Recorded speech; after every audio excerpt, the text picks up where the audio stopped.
Hello. Thank you very much for your silence. And I take the opportunity in anticipation to thank you for your presence, for your questions, and I extend my thanks to all School of Governance, Global Governance, and Professor Piga and all his colleagues. So we'll have the last session of the festival, and I give you my best wishes for your career, and I hope to see you again next year, just as spectators in the next edition of the festival. Thank you very much, and I pass the floor. Thank you.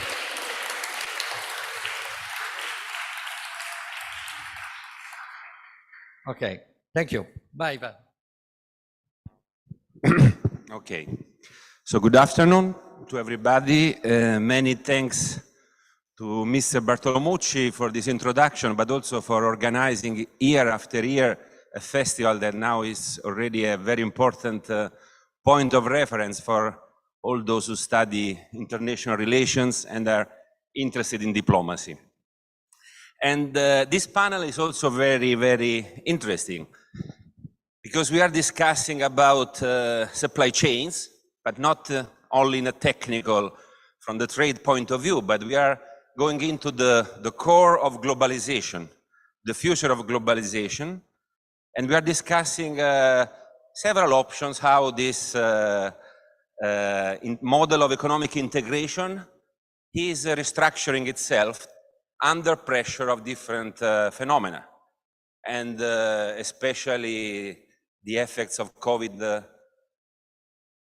on pandemic, on international trade, the effect of international relations that have become more competitive among countries, and also because of the war of Russia and Ukraine that affects also a lot our trade world. And as all of you know, there is this very important issue of sanctions and trade restrictions that are creating a lot of troubles for businessmen. The countries of G7, that are a small group, but they represent a huge part of the world GDP, are applying restrictions, sanctions to the trade with Russia, export and import, financial and other different kinds of sanctions. So the world of globalization is becoming very complex, and to have some very creative and updated thoughts on this, on where all this is going, we have a great panel with 4 speakers. The first one is Roberto Menotti, who is co-director of Aspenia. Then we have the pleasure to have with us the Ambassador Anthony Simpson, who is Ambassador of New Zealand in Italy. We have also Professor here at my right, Gianmarco Ottaviano from Bocconi University, who also has published recently a book about reglobalization. So I assume you will also introduce some of the concepts or conclusions of your book.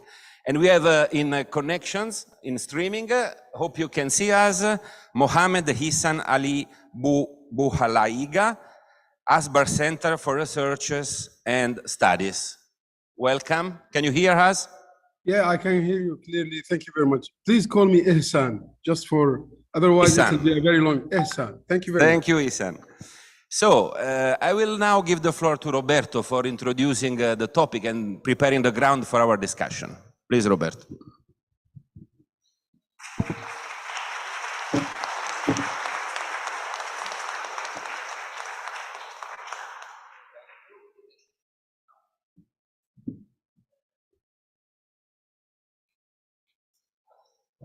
Thank you. Thanks a lot, Paolo. Thanks to the Festival della Diplomazia, for the opportunity, and thank you for being here. The topic is extremely broad. Something that's called globalization is broad indeed. And my own perspective on this will not be that of an economist. So I'll take essentially a very political perspective. I have a political science background, security affairs specifically. So that's my angle, and it will affect the way I look at this. So to some extent, you might say the supply chains and the questions they pose are, to me, a political problem, because that's the way I look at it. But of course, there's a number of economic, technological, and many other issues related to that. But let me start with the title. There's an old tradition of, questioning the title of anything you're invited to. But more seriously, I think to say that there's a global versus regional dynamic at play is probably correct, but I think it gives us a place to start. For example, my sense has always been that globalization has also been a form of regionalization. In other words, if you take from an Italian perspective, for example, but it's true of any country, small, large, mid-size, and so on. From an Italian perspective, the Mediterranean is probably our most immediate area of interest for logical reasons. Perhaps the Balkans, of course, the EU. If you go concentric circle, you'll have probably a transatlantic space. You'll have, Eastern Europe, the Southeast, the Levant, then North Africa. Then you move down to the rest of Africa, and of course Asia, and so on. So in a sense, I think any country or any company, for that matter, I think views globalization as a piece of the puzzle. So we are embedded in this very global system, but you can have very regional interests at the same time. So there's no contradiction. The problem is globalization will affect you whether you like it or not. I think that should be the starting point of a discussion like this. At least that has been my feeling in many situations. That's why we see so many, I think too many, black swans, because most of these animals are actually white, but the problem is we don't expect the gray, and so we think they're black. We see things that happen as complete anomalies because we forget about the interactions, about the long-term interdependence. So that's my, let's say, starting point. Let me take a brief step back. When I began to look at globalization, 1990s, more or less, first of all, it was actually initially called more like interdependence. This was sort of 1970s speak. Then it became something partly different, and we began to call it most of the times globalization, which is a process, if you think about it. Interdependence is a state of play. It's a description of something. Globalization is something that moves in some direction. Otherwise, we would call it global something. Instead, it's globalization. So there's already a difference there. But I think one of the major dynamics that have, let's say, accelerated some of these processes has been a specific kind of technology. And here I want to be very clear, not just technologies, not just high tech, but one specific type of technology. And to me, that's communications technologies.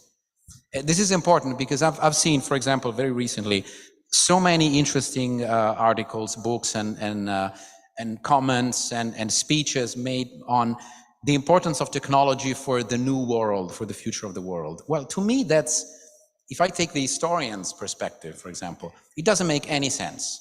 I mean, I cannot think on one point in history where technology was not crucial to the balance of power.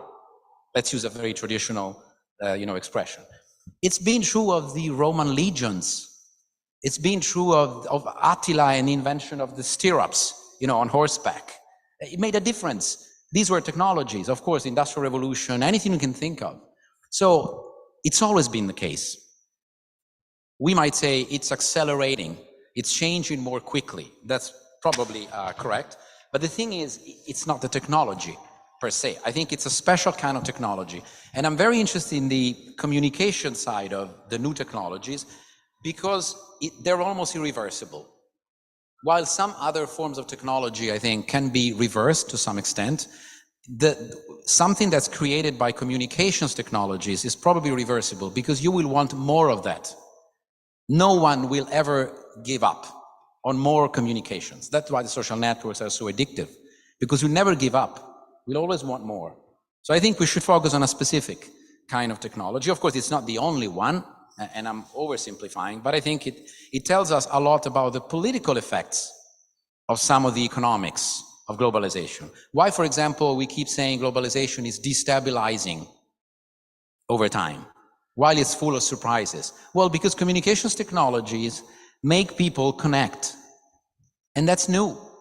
That is really new, because someone who was sitting in Cairo in 2011 could see exactly what was happening real time in Tunisia, and that made a difference. Someone who's sitting in Rome today can see real time what's happening in Kiev right now as it takes place, or in Iran, and you can take any examples, So that's where I think there's a major connection between the economics, the technological change, and the politics of all this, and the consequences of all this on governments, on decisions, on security, and so on. And of course, the supply chains are all over the place, because to make these connections work, you will also need infrastructure. There's a real physical infrastructure. The cables connecting, the Starlink system, it's physical. We think it's digital, and so it doesn't really exist. It's in the stratosphere somewhere, but it's physical. If you break those connections, nothing will work. And so that's another element of the supply chains that we tend to forget. And wars and surprising events are a big reminder. Like, make sure you have all the connections in place, because some of these things can be interrupted or can be disrupted, so to say. Two final points. One on one specific supply chain that is, of course, that needs our attention is energy. Okay, we've realized all of a sudden that some of our energy links and require an infrastructure. First of all, that gas doesn't fly.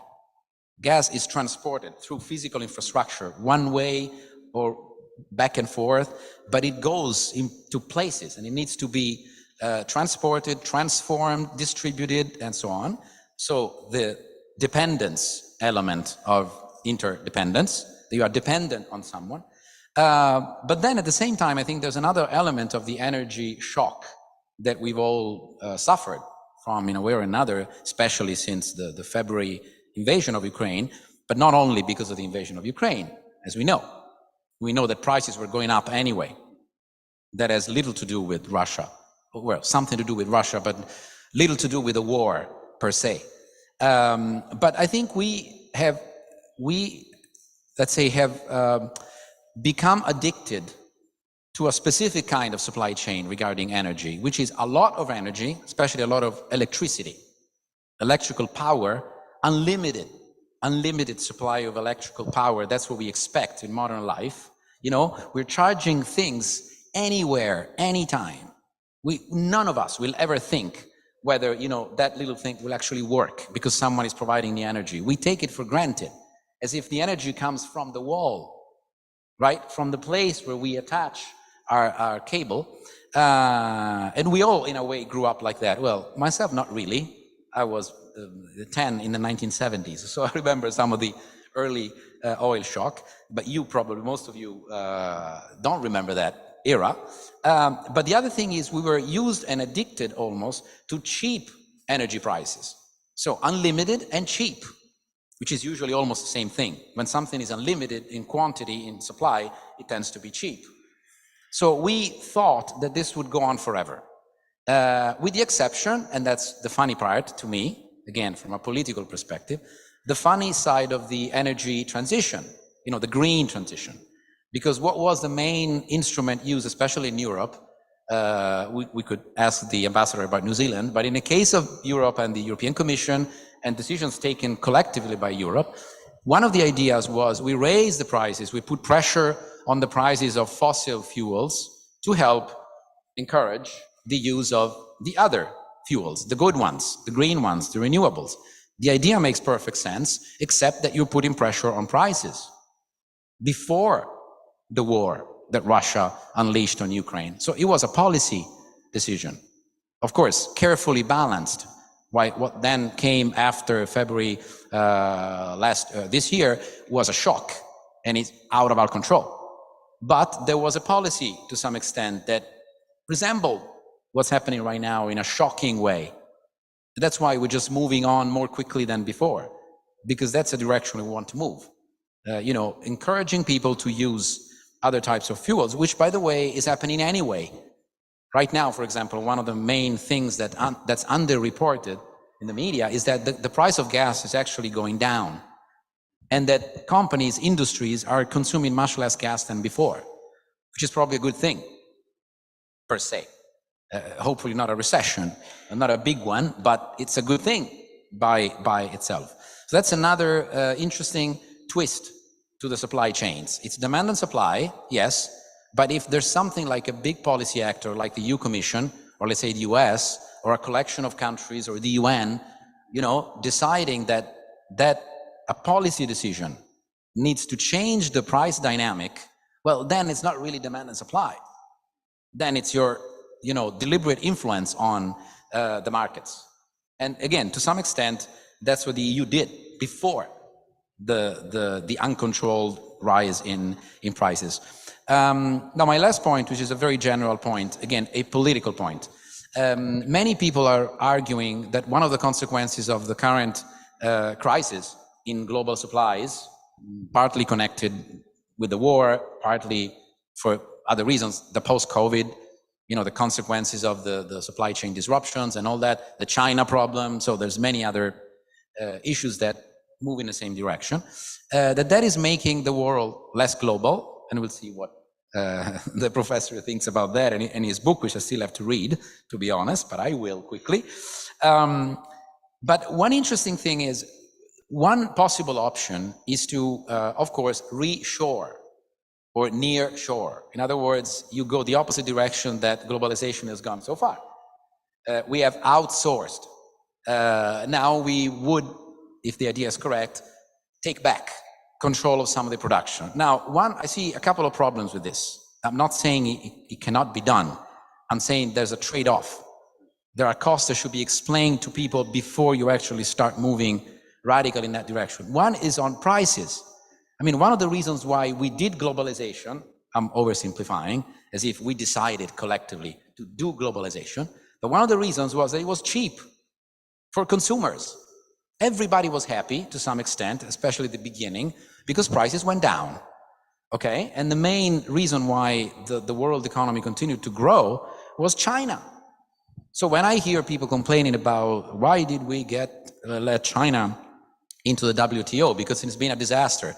Well, it's been a disaster, except that it wasn't a disaster. It was a great idea that worked very well until it became a problem. So we have to be careful what you wish. So one problem I see with nearshoring or reshoring is especially the short-term effects on consumers' prices. Then, of course, in the longer term, there could be benefits, but you should be able and willing to explain to your voters that, by the way, the prices will continue to go up for a while. We have no idea for how long. So there's one risk I see. The other one is that when you start reshoring or nearshoring, you tend to become slightly protectionist, right? Because the way you do it is you create incentives for productions in-house or in your region, in your area, in the EU, in the case of the EU. So it's a macro view. But when you do that, you should expect that the others will react. They probably won't just, applaud, say, oh, that's a good idea, they're reshoring. So they will start to reshore as well. And I'm thinking a country like Italy, or another big important country that starts with G, and it's Germany. We tend to be big exporters.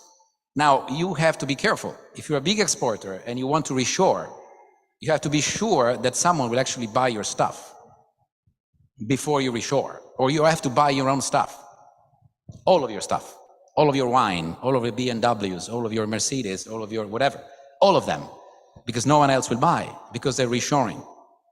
So another problem. Last point, and I'll stop, and I'll really stop.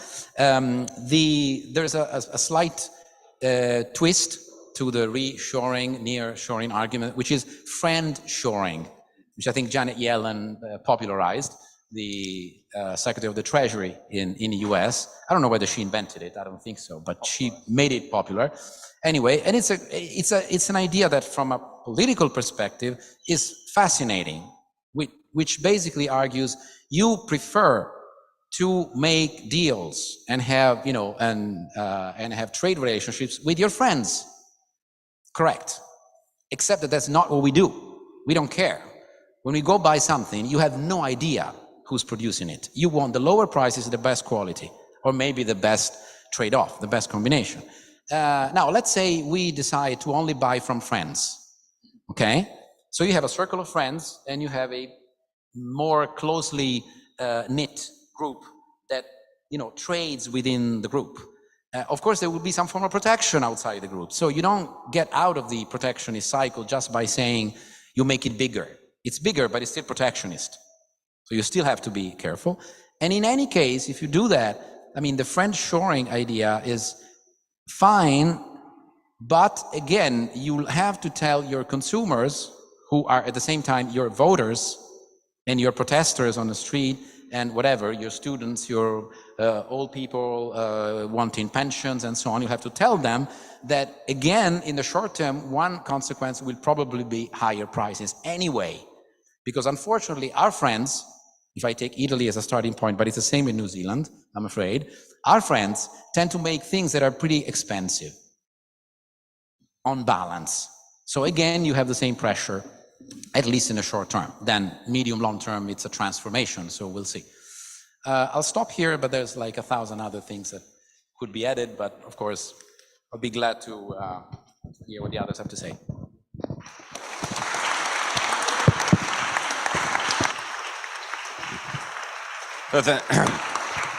Thank you very much, Roberto, because you touched many of the points of our agenda, and I think, I don't know if we will make a second round, but for sure we will have a debate, so we can come back to your points.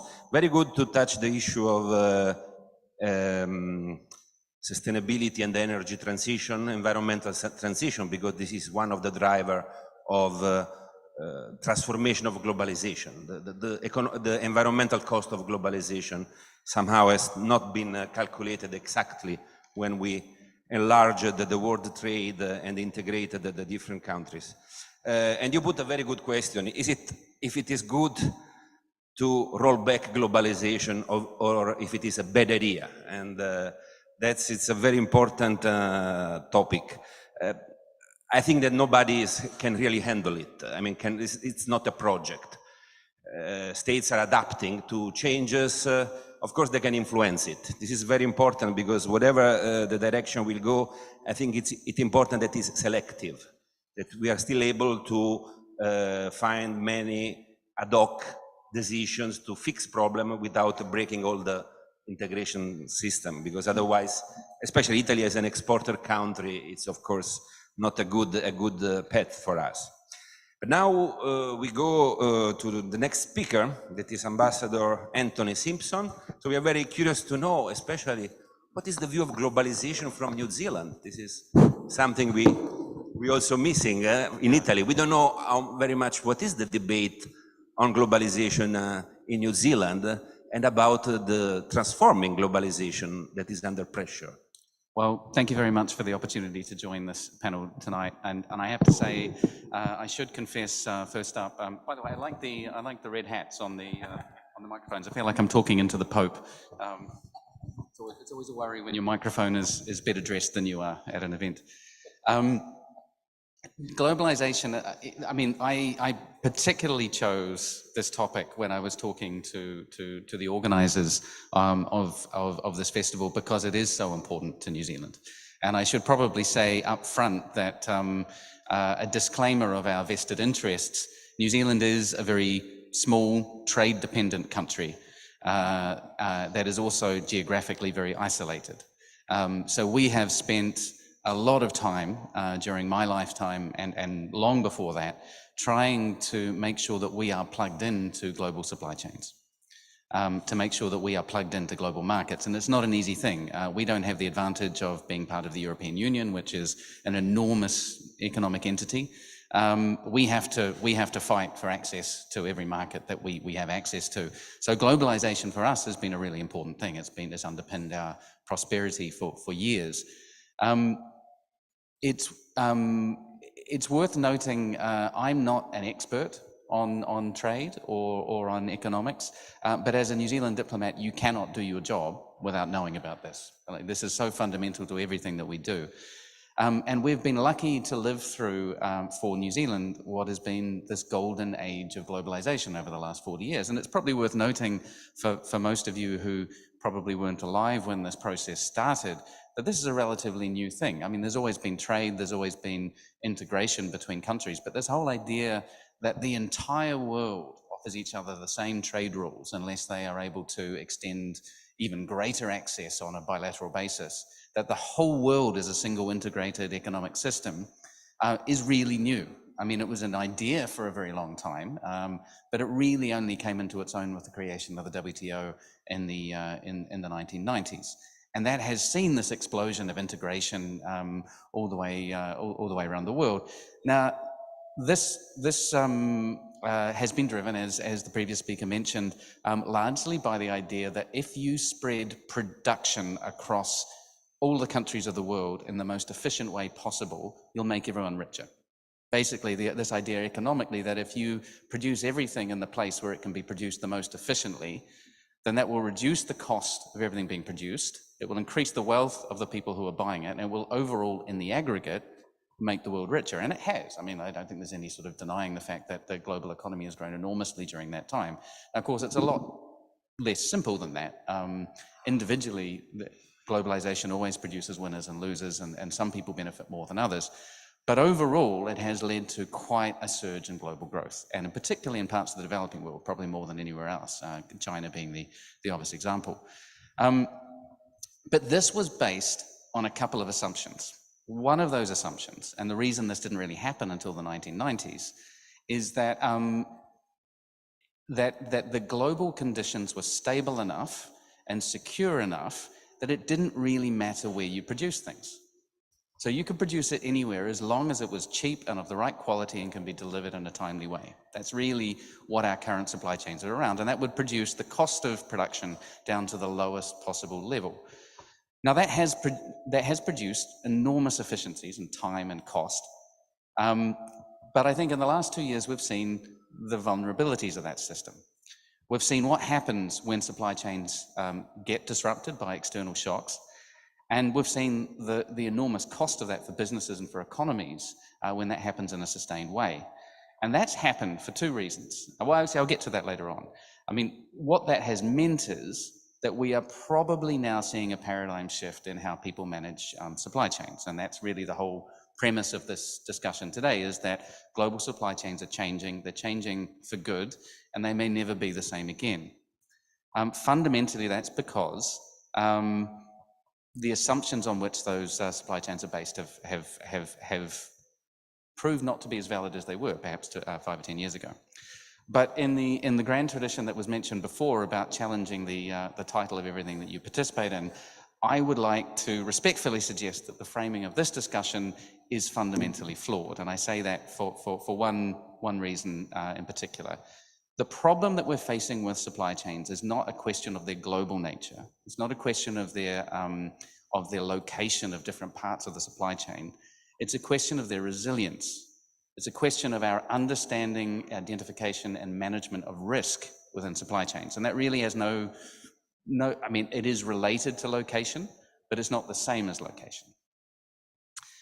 Before I sort of go into why I have such strongly and stridently held views on this, I'd like to clarify a couple of aspects for those of you who may not, like me, may not be trade experts, I mean, about what the problem is that we're actually talking about here. First of all, when we talk about supply chains and we talk about supply chain risk, our management of risk will differ enormously based on what products we're discussing. The level of risk we're willing to tolerate in our supply chains will differ enormously based on how essential that product is, either in its own right, such as a medicine, or to produce something that we need as an essential product, as well as how easily we can find an alternative, either in terms of producing it domestically, finding alternative sources, or even just going without it. So the more important the product or the input to a product, the lower our risk tolerance. Secondly, it's worth clarifying why we are changing our perspectives on supply chains, and this is pretty fundamental. So first of all, the obvious, the elephant in the room, the pandemic. That's shown us what a world with heavily disrupted supply chains look like. So over the last 2 years, we've had massive lockdowns in key global ports. We've had lockdowns in major production centers, which have made it very difficult for production to take place. We've had enormous border restrictions by sea and by air. And we've had lots of labor shortages as a result of all these changes as well. And that's caused absolute chaos in global supply chains in ways that we've never really seen before since the start of this wave of globalization. But more importantly, because that was a moment in time and it's shown us risk. But what's more important is those fundamental ongoing assumptions about security have changed as well. So we now live in a world in which conflict involving great powers, and yes, I'm talking about Ukraine here and about the Russian invasion of Ukraine, is not just a possibility, but it's an actual current reality. And where other such conflicts are themselves that would have been unthinkable a few years ago, for instance, an invasion of Taiwan, are now things that people are seriously concerned about. And at the same time, we've seen the disruption from the Ukraine conflict of what happens when you take one or even just one or two major suppliers of a key product out of global supply chains, and it's been devastating. But recent events have also brought home the extent to which many, perhaps most countries, are dependent on a small number of countries and suppliers for the import of very important products or inputs. And who here knows what a semiconductor is? I'm going to keep my hand down here. I don't really know anything about it, except for the fact that you can't make a lot of key electrical products without it. And there are very few suppliers of this in the world, and one of those is Taiwan. So it's a lot of these things that people weren't even aware of in their supply chains have suddenly become very, very real and present. The other thing I'd mention is that this is happening at a time when the likelihood of countries consciously using access to key products that they control for political leverage is a real concern, and is a very real, that so-called economic coercion, that actually products could be denied as a way of punishing a country. As such, it's absolutely right that governments and businesses are thinking about supply chains and rethinking their approach to supply chains. But as I said at the beginning, I think the fundamental problem here is not that these supply chains are global. They'll always be global, and they'll also always be concentrated in one particular region or network as well. But they're resilient, and that they haven't been designed with a due regard to risk. The starting point for every discussion on supply chain should be saying, what does resilience look like and how do we achieve it? And at its essence, that means identifying, understanding, and effectively managing risk in our supply chains. I mean, for many years, cost has been everything. And we haven't really factored in risk because the risks seem so low. But the assumptions around risk, whether it's climate risk, whether it's logistical risk, but particularly around political risk, are just no longer valid. So a better understanding and a reevaluation of risk in supply chains and a prioritization of that in our design of supply chains is basically what's happening now and what needs to happen now. Some of that relates to location, but fundamentally it's not about location, it's about risk. So what does that mean in practice? Some countries, in fact almost all countries to some extent, are considering around certain key products whether they need to onshore production. And if that's not a realistic possibility, then it's about making sure that you can source it from reliable sources. And there's a relatively small number of products that applies to, but they're basically the products that countries think we can't live without. For instance, in New Zealand, there are certain chemicals, pharmaceuticals that we rely on to keep people alive. And we don't produce those domestically. So every country is currently thinking, well, what is it that is out there that we couldn't live without? And could we produce it at home? And in some cases, they'll be doing that, or they'll be moving it towards friendlier countries or closer to onshore. But as the previous speaker mentioned, this is not the only way of managing risk in supply chains, and it's not even the best one, because for all the reasons that were already stated. First of all, it can be economically far less efficient. It can cost you a lot more, and high cost for production of products, as we're seeing with inflation at the moment, means you're poorer. With the same amount of money, you're poorer. You can't live your life the way that you did before with the same amount of money.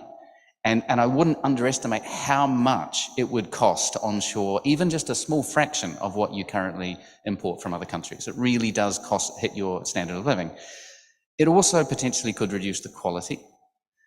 It could actually create new vulnerabilities. If you onshore to a single supplier domestically, that may not be more secure than having multiple suppliers externally.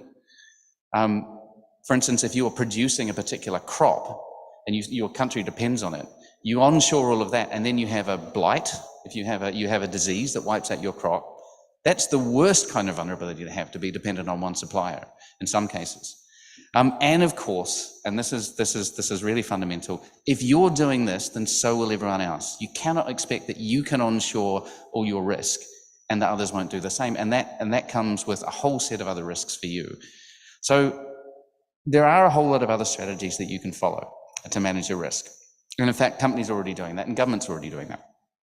For example, one way of managing risks in supply chains is to increase inventories. Over the last few years, the way that supply chains have been designed is basically you order something and ask for it to arrive the moment you need it.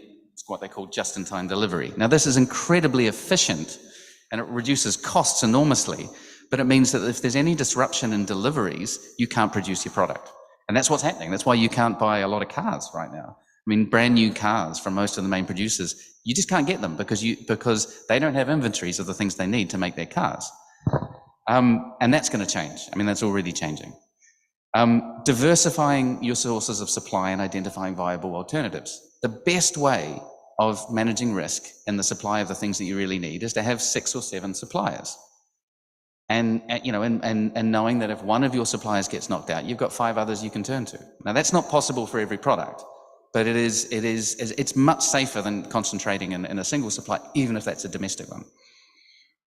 Simplifying supply chains. I mean, some of the supply chains that existed over the last few years, particularly in my region in the Asia Pacific, were incredibly long. They would cross borders 10, 15, 20 times. The companies who were producing products didn't even know half the time how many times their components cross borders. The transparency of these and just even understanding where everything came from just wasn't there, and dependencies weren't understood.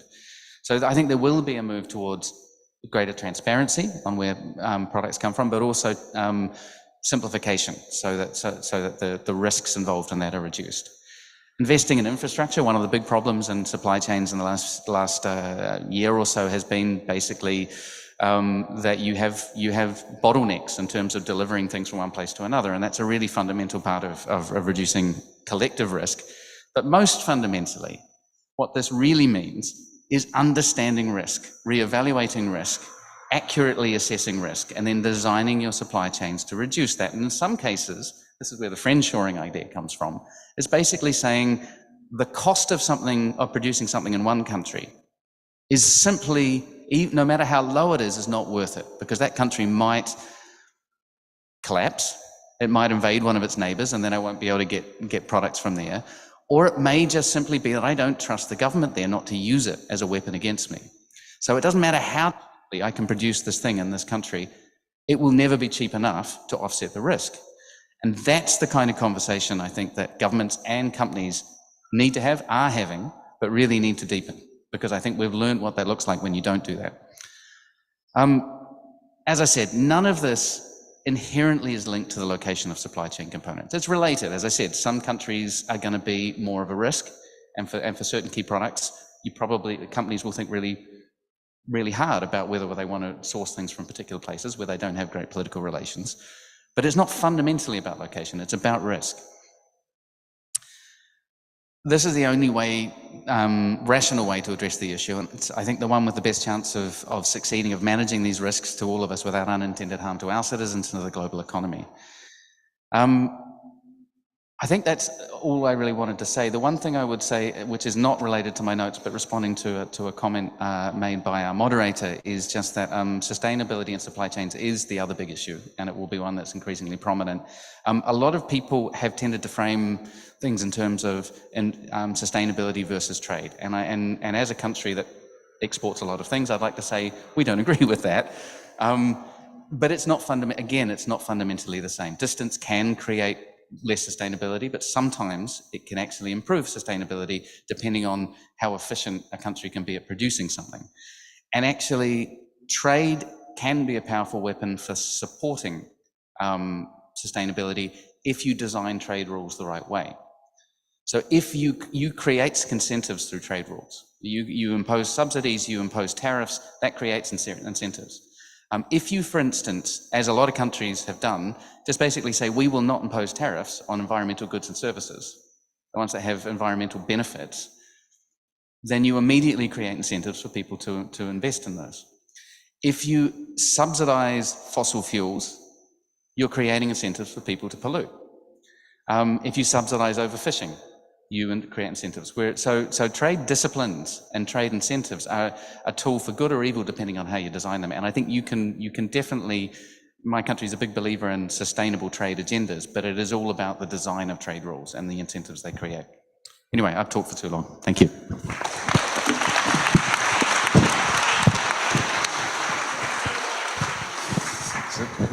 Very interesting. Thank you for putting in the picture the role of political risk and security in the way how we may strategically rethink of globalization. For sure, the new globalization, we will see states that are more interventionist. The rediscovery of economic statecraft as a tool of foreign policy, it's something that we can see many parts of the world. And also about the pollution, the carbonization, this is a very important topic. At least it was just before the war started. This changed a lot the trend. But Europe is in the middle of the process to create a CBAM, Carbon Border Adjustment Mechanism, that is a way to make foreign countries pay some taxes. It's not exactly a tax, but if they produce with a hold system based on the use of fossil. And this is something that the new transition, when the war will be hopefully over and we will set this problem, we will come back to that trend. So this globalization is under different point of view, is in the middle of a big transformation. And Professor Gianmarco Ottaviano, I think, he can give us a lot of things about, can tell us a lot of things about this, because of his book that he will present. Also is presenting in those days. Now, of course, we cannot present all the books, but at least the main conclusions and the main trend of your research, I hope you can share with us now. So thank you. So it's good to come after to speakers like them, because they've explained you almost all the concepts that are crucial, and I will take one of them just to start my my talk. So it is this concept of friendshoring. So there are many ways you can tell describe the history of international relations and economic relations starting from the Second World War. But one way would be, an easy way would be to talk about friends and networks. So you have to think about the trade network as an exchange of goods and services between countries that are all around the world. Now, this is something that has developed a lot since the Second World War, and has developed under the important support of the countries that won the Second World War. And this is something we have to remember. So that was designed, the world we are living and the system we are living in was designed by the big winners of the Second World War, that were essentially the Western countries. I'm not some way forgetting another big winner of that war, so the Soviet Union. But the Soviet Union, because of economic choices and political choices, remained for a large part of the history after the Second World War on its own, with some friends. So let's see how you can tell the story of friends since the Second World War. So I think you're all used to your social networks, and you used to know that some people in the social networks are more important than others. Sometimes we call them influencers, or maybe we can call the best friends of everybody else. And that you can apply the same concepts to the trade network. So you can ask yourself and look at the data, anytime that you have data, who is the best friend of whom? And you will realize that there are some countries that happen to be the best friends of many other countries, while the reverse is not true. So many countries are not the best friends of other countries. What this means is that there are a lot of countries that import and export from these influencers, but the influencers are essentially trading with everybody. And this is a nice way to summarize something that in information science is quite difficult to summarize, which is the centrality of the different nodes of a network.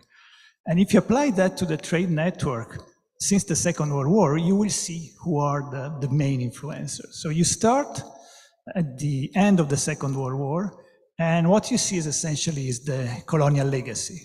So the big countries that are the influencers in these networks are the winners of the Second World War with big colonial empires. So well, Great Britain, of course, and France. And then, of course, there was the US, no real colonial empire, but a lot of military and economic influence. So these were the countries that were dominating and were the best friends of everybody else. Then there was a part of the world that was separated, with the Soviet Union in the middle and its friends around that were countries that were non-market economies. So as been already stressed before, there is a debate about how good was the idea of having China joining the WTO. That was a choice. So why China was not partner of the WTO before? Because it was not a market economy. And so the idea is that you want to have a club of countries that trade and produce and interact according to the same rules, more or less. And those were the market rules. Soviet Union and the communist galaxy, they were using different rules, so the rules of central planning. Now, when China enters, then it is because it is considered that it is enough of a market economy. At least for the majority of people. And then this is where the debate comes from.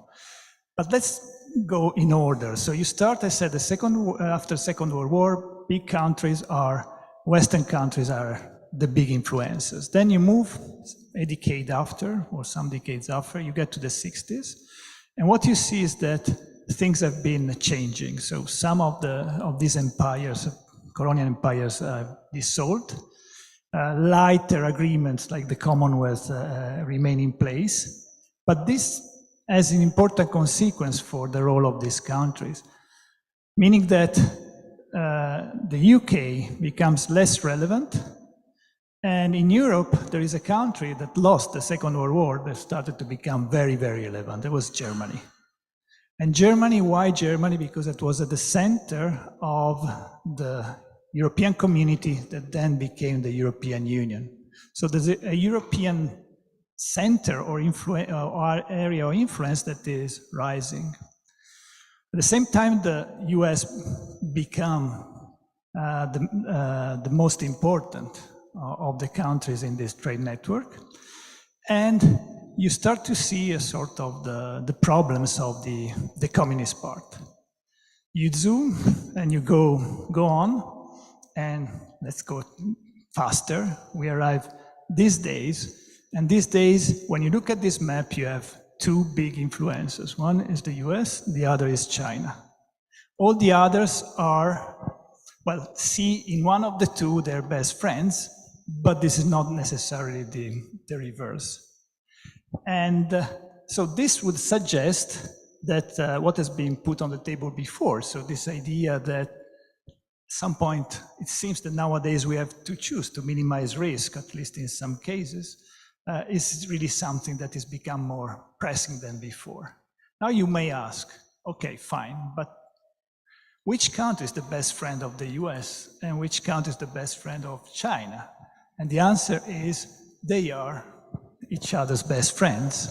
So this idea that you can decouple the world economy in two parts, with the US on one side, with the friends of the US, China and the friends of China, and they can live without interacting, is something that, at least in the data, seems very, very unlikely. So what we will see is possibly a reconfiguration, so this idea of reglobalization, a reconfiguration of globalization rather than the reversal of globalization, so deglobalization. And it's not still clear what is going to happen. Clearly, we know who are the big guys at the table, but we will see what is going to happen. Two examples to explain the complexity of these things. So the first, remaining in terms of China and the US, so it's been already discussed, the role of Taiwan. So Taiwan is one of the main producers, or a dominant producer, at least in some segments of the markets, of superconductors. So what are superconductors?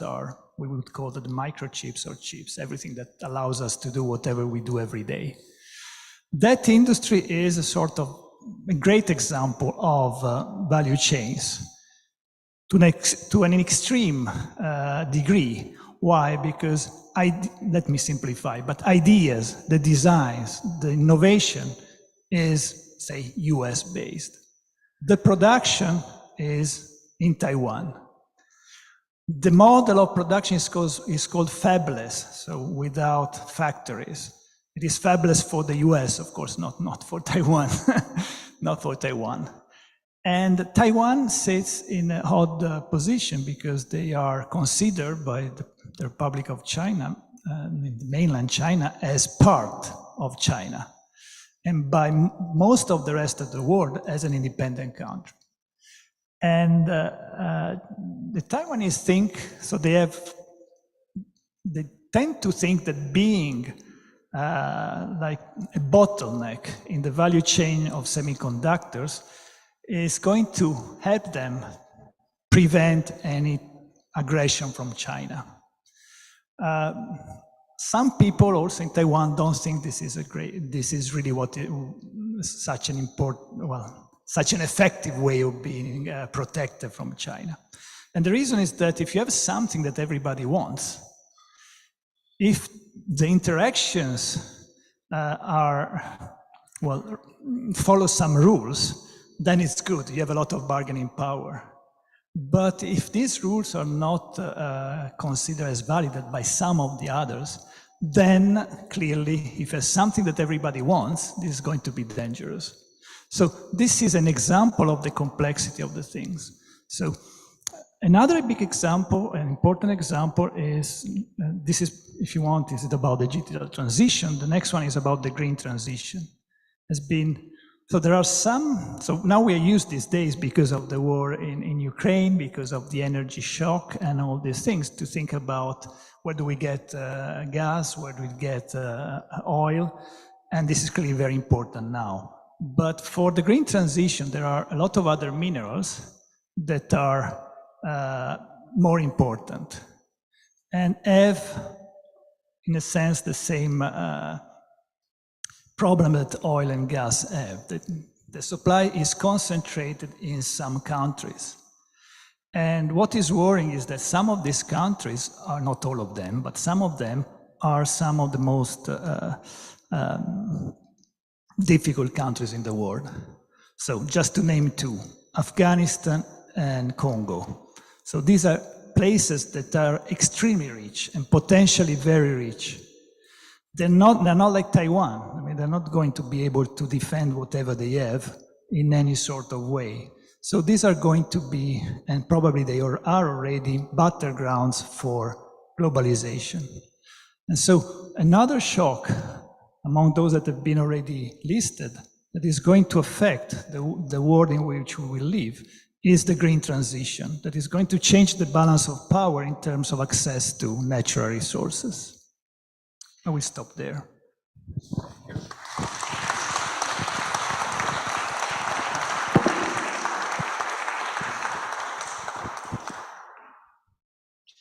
Thank you very much, Professor Ottaviano. Now I think we have our last speaker of the first panel. And Ihsan, can you hear us? Yeah, I can hear you clearly. Thank you very much. Perfect. So, please, the floor is yours. Thank you very much.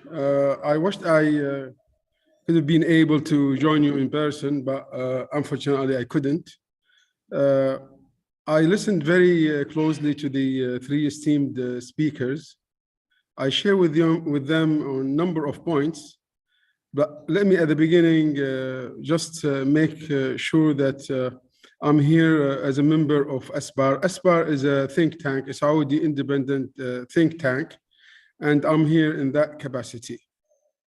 Second, I agree with the as I mentioned, with the three colleagues, but also I would like to agree on certain points relevant to trade and the importance of trade, and hence the importance of supply chain. For a country like Saudi Arabia, trade is extremely important. Our exports equal about fifth, about 42% of Italy's exports. It equals about 4.5 times of New Zealand's export. And primarily, many think that what we export is only oil, which is not correct. We have non-oil exports of about like 100 to the tune of 170 billion US dollars. So it is important for us. And not only that, but also in 2016, the kingdom launched its Vision 2030. And the basic driver for that is for this country to be diversified and does not rely only on oil. And that's a very tall order for us and relevant. So even though that the Saudi Arabia now is a member of the G20 with a GDP of about $1 trillion US, but that's not good enough for the future. So the issue of supply chain came, like taking another look for it as early as 2016, that certain issues relevant to logistics need to be addressed as well. But now with the advent of COVID, everyone was impacted. And it showed that developing as well as developed country really paid a high price, and certain supply chain apparatus were in shambles, complete shambles, you know, fragmented. I agree with the Ambassador Anthony that we are looking at global, and supply chains will always be global. But I think with a different architecture, global, but with a different architecture. An architecture which is a distributed network with various hubs. And to be practical, what we aspire to be in Saudi Arabia as a developing country is to be a hub in this network. And I think we cannot emphasize certain elements and say this is the element, meaning risk mitigation is important. But as you know, risk is a quantum. So we cannot say there is no risk or there is full risk. So it needs to be classified low risk, mid risk, high risk. But also you cannot say it is communication only. Communication is important. Not only as a human skill and value, but also technology-wise.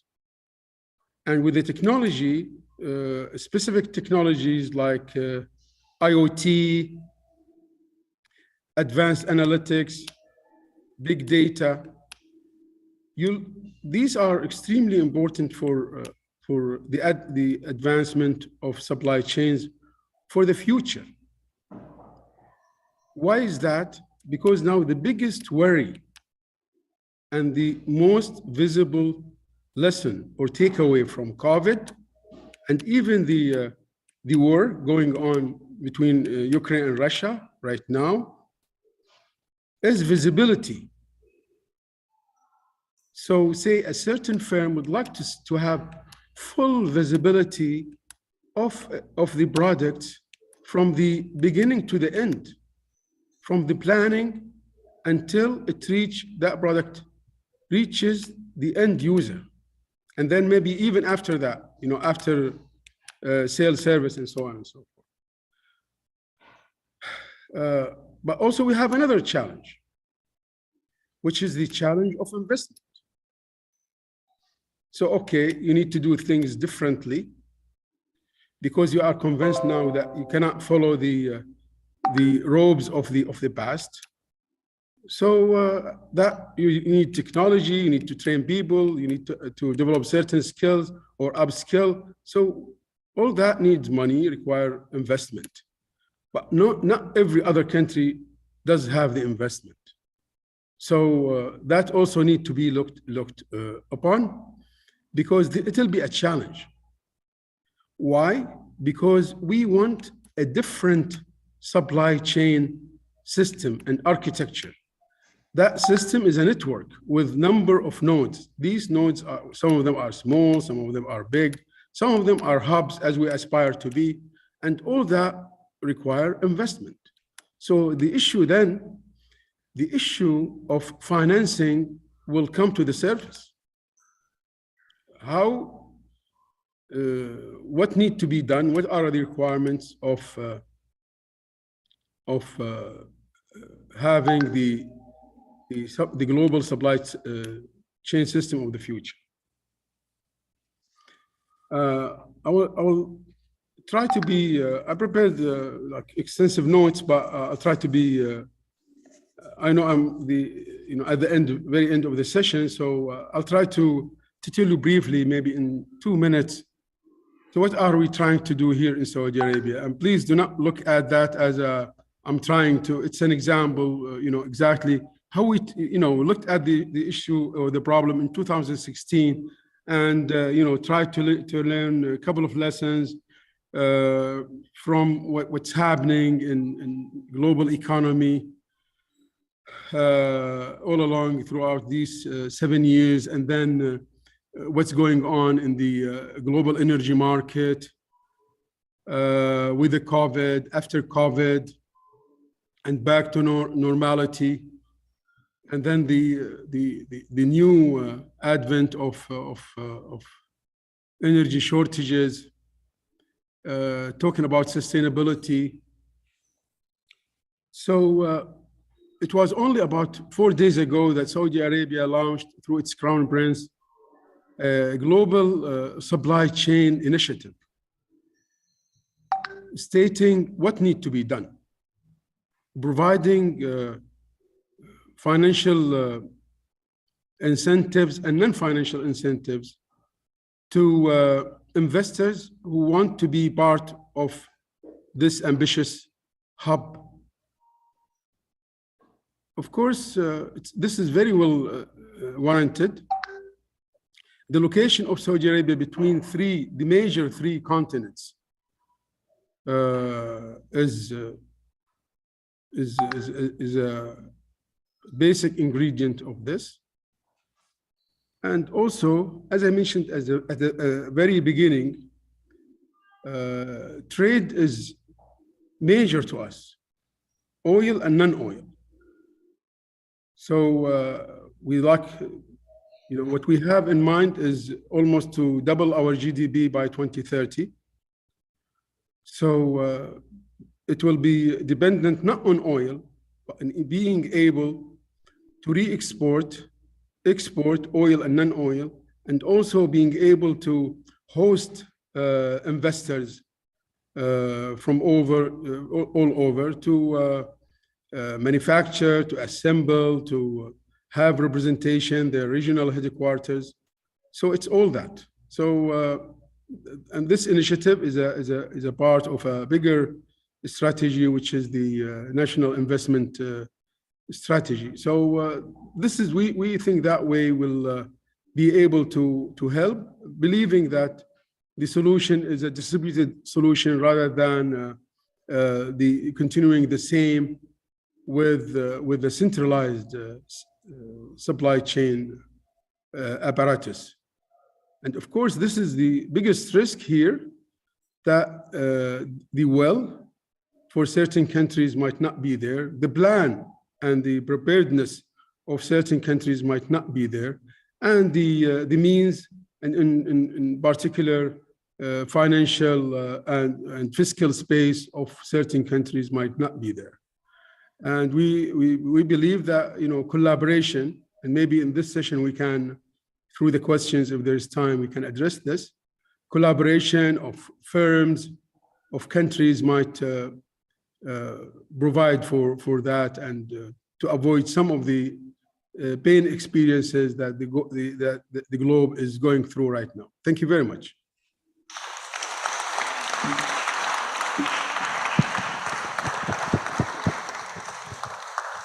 So, thank you very much to Ihsan as well.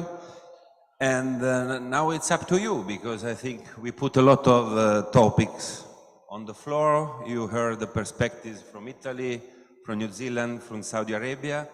So I would eventually give the floor to you for questions and comments, and then we come back to our speakers. There is one here, 2, 3, 4. How many questions? We start from...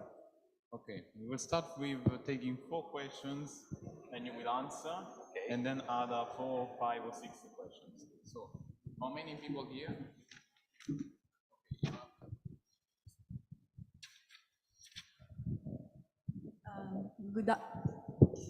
Good afternoon. I'm Aurora Virazzi, and I'm a student of the second year of the bachelor degree of global governance. And my question regards what Professor Ottaviano was saying before, in particular when he nominated Taiwan and the production of semiconductors and the relationship with the US. So we know that the majority of semiconductors, which are a very requested product right now, is made in Taiwan, also with a global cooperation, we know. But lately we've been hearing a lot about a process of deglobalization. In particular, it's been said a lot in Europe, and I wanted to know your opinion on that, if it's feasible and if it's actually a good, a good solution in order also to have more control on the supply chain and blockchain. And I would like also maybe a political perspective and other perspective. Thank you. Good afternoon. I'm an Erasmus student from the country with G, and I have a question about the downside of the globalization. And my question would be more about social and working standards are decreasing when industries come back to their country but using the same price or production structure. And my question would be, for example, like in the textile industry in Prato in Italy, or in Leicester in the UK, where would you see other vulnerable threats, sectors of threats for the society and for the industry? Thank you. Good afternoon. Thank you for your speeches. My name is Alexandra, and I'm a GG3 student from Tor Vergata. And my question is mostly based on the speech of His Excellency Ambassador. So if the answer to re-globalization is actually the bigger globalization, but with the emphasis on the risk management, what would be the new criteria for admitting governments or suppliers to the trade, since we cannot just exclude, say, autocracies? Thank you.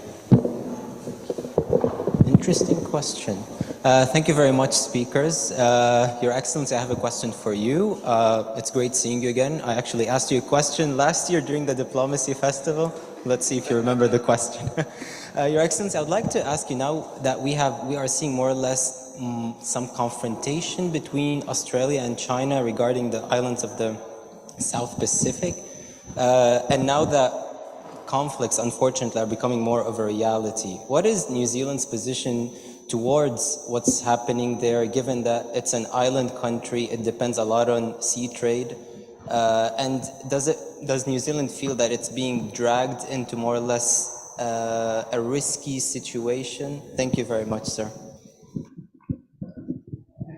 Okay, so I think we stop with this first set of 4 questions, and eventually I would start with the ambassador, because you got 2 questions, I think. One on the criteria for inclusion in globalization of autocracies and the Australia-China issue. Thank you. Well, first of all, great questions. And I have to say, after you've been listening to us for the last 40 minutes, I was worried that we'd talked you asleep. So really great questions and really sort of touching on some really important aspects of the issue. So, I mean, maybe first of all to talk about that question about how you select countries that are involved in supply chains. One of the things that it's probably worth stressing, and it's actually one of the problems in managing these risks, is that the decisions are made by companies. Certainly in countries like New Zealand, they're commercial decisions. I mean, when I say that, for the most part, there are certain instances, for instance, around semiconductors. I mean, the European Union at the moment, I know, is looking at superconductors. I keep calling them semiconductors, I'm sorry. Superconductors and batteries and certain key things that they need for production, and saying, well, we need to have these onshore, and the government is pushing them. But at the end of the day, they're commercial decisions. These are companies have to make those decisions, they have to deliver that. And what we try and do is help countries make good decisions as governments. That's almost all we can do. We can't tell a country, don't trade with us. A company, don't trade with this other country. We can, but we can't make them. We can't stop them. Legally, we simply don't have the framework to do that. It's really about, I mean, basically companies have to say, what is the risk in a particular location of having that as part of my supply chain? But it's not just about location. It could be about a company, or it could be about a country, or it could be about instability, or it could be anything else really. So I think at the end of the day, it comes down to that. It comes down to companies managing their risk, because they're the ones who lose the money. And I think what I think you've seen this in Europe with a lot of companies that were linked into Russia. A lot of people lost a lot of money at the moment those tanks went across the border. And that's gone. I mean, even if the conflict stopped tomorrow, that's not going to come back, because the realities have fundamentally changed, and the risk profile of trading across those borders has changed. So really, it's about companies making choices, and those choices aren't based on whether it's a democracy or not. If it's in a democratic country that is falling apart, that doesn't have proper rule of law, where you have a civil war going on, that's really high risk. If it's an autocratic country where it's stable, where you trust the government not to play political games with your supply chains, then risk-wise, it's sort of you can live with that. And as you say, I mean, we will have to. I mean, you don't get to sort of choose the political systems of your trading partners. So fundamentally, I think it's about helping companies make sensible decisions about the actual risk that they face in their supply chains. And again, it's not always about removing production, but it's about managing that risk through alternative suppliers or diversity of supply. The question around Solomon Islands, now that's a very good one. It's our issue there. I mean, we are concerned about that, and we're concerned about it for two reasons. One is that it's very lacking in transparency. Like many people, even in their own government, haven't seen the agreement that was signed. I don't even think their ambassador in Beijing actually got to see the agreement that was signed. And so in a community of countries like the Pacific, and it's a very tight-knit community, having security arrangements that are not transparent for your neighbors is concerning. But the second thing is that we have been and when I say we, I mean the countries of the Pacific, New Zealand, but also the other Pacific Island countries in the Pacific, don't want to become a battleground. We don't want to be a part of a tug of war between countries. And that's already happened to some extent, people over recognition of Taiwan and all sorts of other things. They're small countries, and people quite often come into them and want to sort of basically buy support for what they're doing, which has all sorts of implications for local governance and other things like that. We just simply don't want that happening in our region. And this sort of opens the door to not just an intensification of political competition in our region, but also the militarization of it. And it's a dangerous step.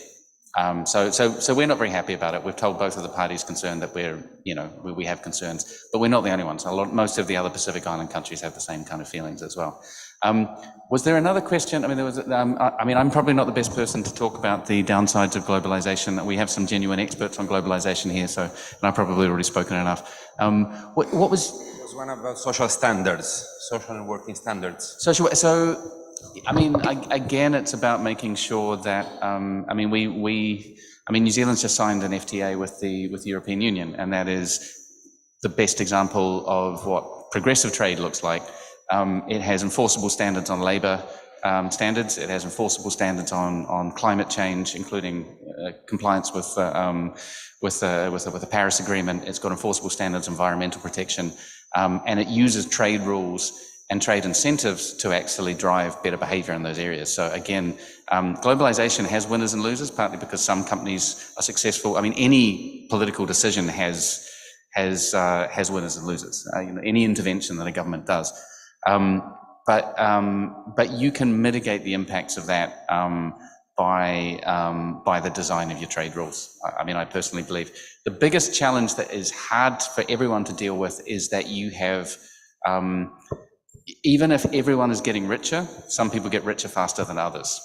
And inequality is and of itself a problem. So if someone's income is stagnating and someone else's is growing, that's a problem in and of itself, because it creates social divisions that are problematic. But it's a better problem to have than lack of growth in many respects. But anyway, I'll pass this over to my colleagues. Yes.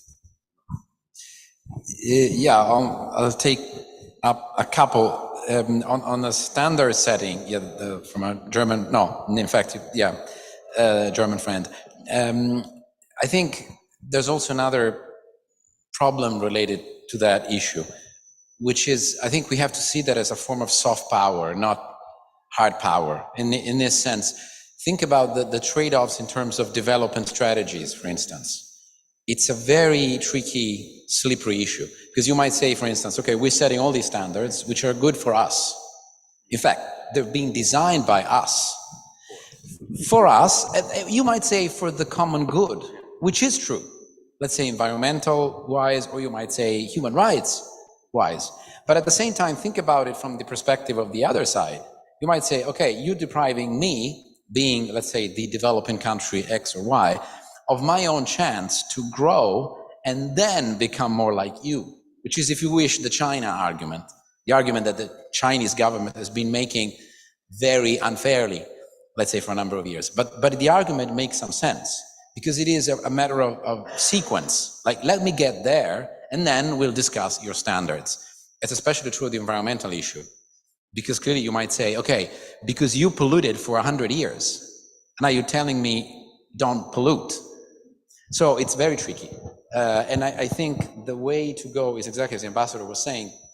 You have to create a consensus on the standards themselves, which goes through, and here it's a political scientist in me that is speaking to you in this case, which is an issue of states and markets.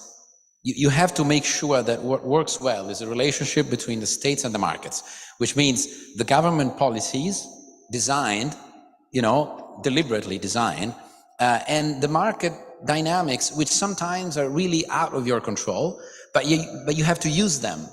If you can use them, and the companies will make their own choices, and they, again, as the ambassador said, regardless of the political regime, what they want is the predictability and stability of their contracts, which is, acceptable from a certain perspective. But the governments have a different job. And the governments will say, okay, but I will also look at my own strategic interests, including the democracy, human rights, whatever, environmental issue. So it's a very delicate discussion to have, because you have to use the markets to make them work. I'm always a bit scared when I see the governments working against the markets, to put it this way, because usually the markets will win eventually. So it's better to be able to use them. It's like the wind, never fight the wind if you're sailing, because he's going to win. It's going to win against you. On just one word on autocracies, it's interesting, because I was having this discussion yesterday on another conference, and it's not really again, as the ambassador said, and to some extent I think Professor Ottaviani also mentioned that at some point, it's not really democracies versus the rest. What we're really interested in is a rule-based international system, which is not just an empty expression. It means that I have a level of predictability that allows globalization to work well. Then, of course, I will have my preference in terms of political regimes, but that will come second. It doesn't disappear, but it comes second. The issue is, exactly, some countries are reliable even when they're autocratic. Some countries are democratic, but not really that reliable, although that's unusual, I must say. So the circle of friends, you know, to also take the analogy with the social networks, which I think is perfect in many ways, works very well. Why do you trust some people and you call them friends, even if you don't know them on a personal basis? Well, by their behavior, because they're not insulting people, they're not, you know, they behave in a fair fashion. And so you trust them, confidence building. You know, it's a rule making that we need to make sure works well. And the enforcement of the rules when possible. And I have one last point, which was, I think, extremely interesting. Yes, when I think the professor mentioned you know, China and the US being extremely interdependent with each other, you know, being their best friends, if you look at trade especially. It's a great analogy also because when I was thinking at the EU, you know, the EU is in the middle. The EU certainly wants to be best friend with the US, but it was extremely interesting, at least until very recently, in making best friends with China. So we're in the middle of that discussion because we are also interdependent with both, and with Russia. So, you know, great position to be. I mean, you can become a great influencer on one hand, but you can also be squeezed because these are big friends, all of them. So be careful because they're your friends, but they're big and powerful. You have a question on Taiwan, I think. Yes, that's the question on Taiwan and semiconductors. So something specific is something general. So specifically, I think this is what you had in mind, that there have been initiatives, both in Europe and in the US even more, to try to reshore or actually develop local production of semiconductors. In some way, it's not something that you can start from scratch. Actually, what you have to do is you have to ask someone who knows how to do it to come and produce. So, for example, one of these cases is precise, and you don't ask countries to come and produce. You have to ask manufacturers, companies. And so the US has targeted the main producer in Taiwan and asked them to start production. At least some plants in the US. They did the same with Samsung in South Korea. And so you have a plan, you build your plant, but the problem of some industries is that they are really move fast. And so in the case of these plants that have been planned in the last couple of years, if you listen to the Taiwanese part of the debate, of the companies actually, those who have to do that, they already tell you that yes, it's going to be a great plant, but our new plant is going to be better because, not because we are keeping the best for us, but because it's been planned a year later. And so now the technology is better than it used to be. So you're going to be behind. So, and this is something that is really this trade-off that is based not on only on economic considerations, but also on this risk considerations. So you may say, okay, I'm happy with the second last generation of plant because the alternative is not having anything and then I cannot use anything. But still, in a world that rule-based, in which you can trust the other partners, you still would like to have the last generation plant. So this is one consideration. The second, more general, especially after the pandemic, but it was there before, Western countries, and I don't know much about New Zealand, but I can say the European Union and the US, they've become very aggressive in terms of industrial policy, at least in words. Then we'll see what is going to happen. So industrial policy was a word that had disappeared from the debate because it's the idea that you tell companies what they have to do and you pick the winners that you think are going to be the winners among the companies. And clearly the companies will say, okay, when we compete and who wins, wins. I mean, you don't have to pick anybody because how do you pick a winner without even know what we are doing? So that was why industrial policy disappeared from the agenda of governments, at least in the open air. Then you still want to meddle with subsidies and these sort of things, but then you enter in the political economy of policy.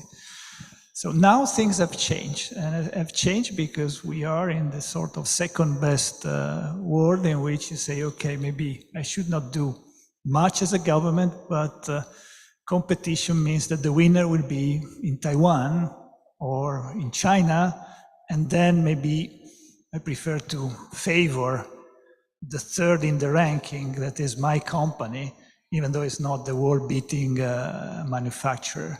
So this is something that has gained traction a lot.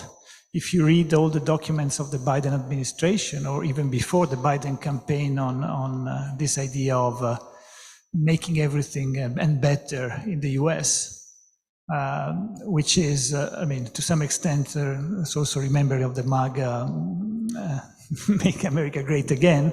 So, but anyway, there is a continuity, which means that beyond the political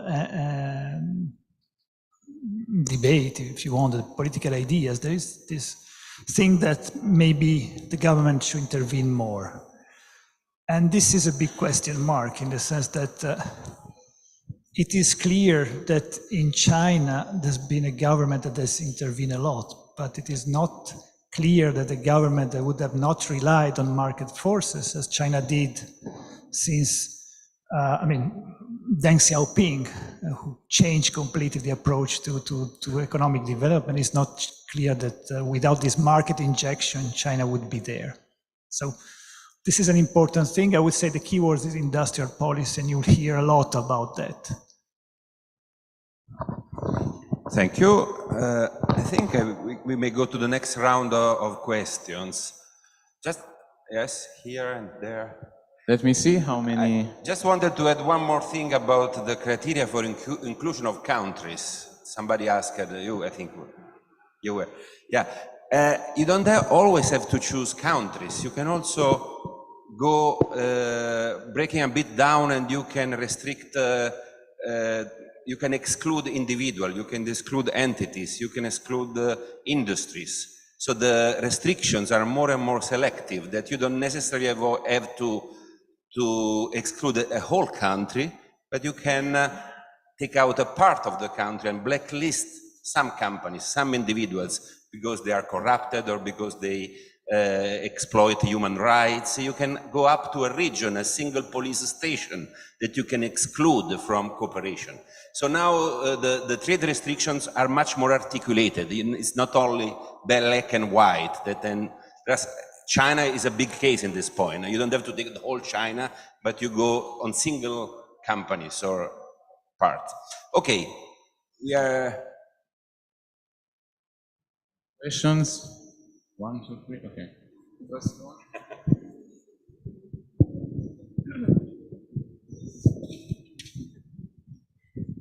Good evening. I'm Maria Cecchetti, a global governance student of the second year. And I wanted to ask, given that earlier it was said that companies do not only make changes due to supply and demand, but also because of policy, industrial policies. Regarding the ecological transitions of supply chains and industries, which of these two aspects do you think is more crucial for an actual change to happen? I mean, like, companies will really change after the demand of millions and millions of people will shift towards ecological products, or will an actual change happen only if policies are decided from above?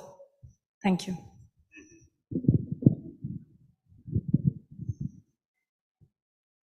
Good evening, everyone. My name is Gokul. I'm a global governance second year student from India. I have 3 very quick questions.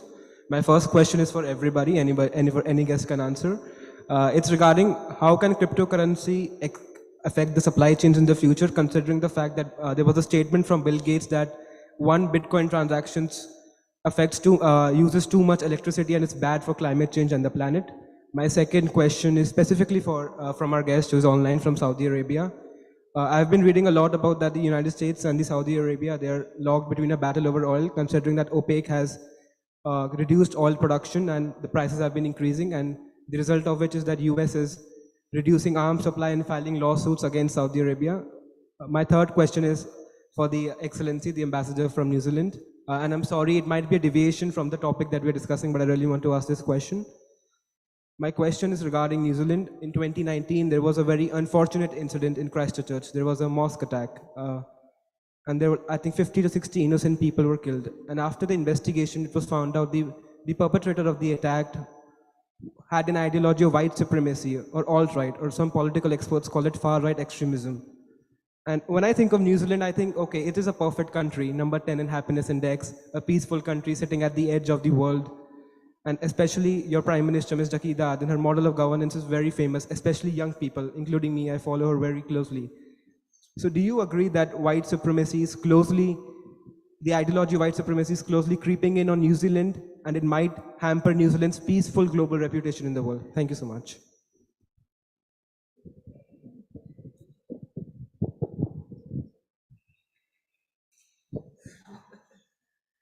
Good evening. My name is Elio Malizia. I'm a global governance student too. I have two questions, mostly related to the Pacific Ocean context. The first, the first one is, at the end of the day, is it really convenient for mainland China to make a complete transition to a globalized economy, into a let's say multipolar economy? Is it that convenient? Because my sensation is that it's not so convenient, because at the same time, because most of their economic boom came from its entrance into the WTO, but at the same time, the same expression of multipolarity came from the research of several Chinese researchers,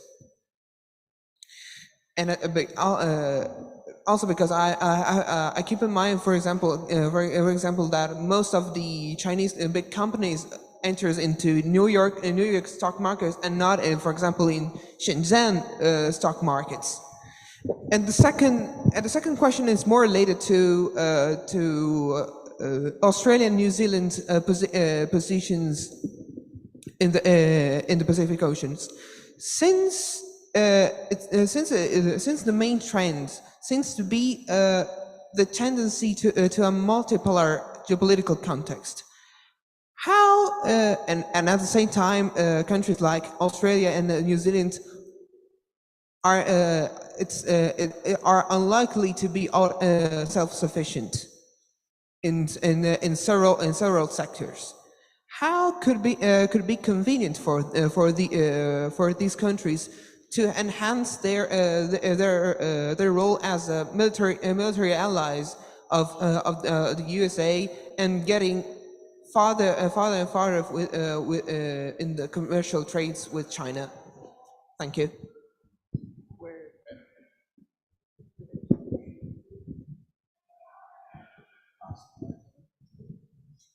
Good evening. My name is Francisca Pinavilla. I'm a second-year student from Global Governance, and my question is mostly from our guest online from Saudi Arabia, and it is the following. Considering the ongoing expansion of green economic success over the traditional industry, how much is Saudi Arabia considering, especially in the 2030 program, to double the GDP, this green economy? And overall, in which specific fields of industrial fields? And finally, how Saudi Arabia is thinking of redistributing this economic growth? Thank you. Okay, so we start now maybe with Ishan from Saudi Arabia. So would you like to start answering? There are at least two questions for you, but you can answer to all of them if you would like. Yes, thank you very much. And thank you for the questions. And also, I really enjoyed the answers by co-panelists, very interesting. But let me start by saying, even we've here with colleagues, we really looked upon the idea of friendshoring. For one, I think it's sophomoric and putting things in the, when we were talking about trade, putting things in a very simplistic, from my estimation, with all due respect, in a very simplistic context.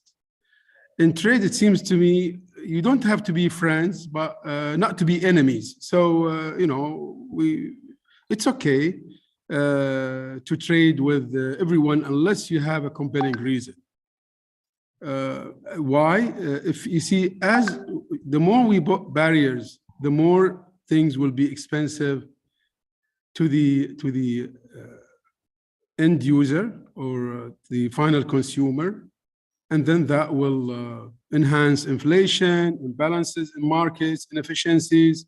So we need to look at it that way.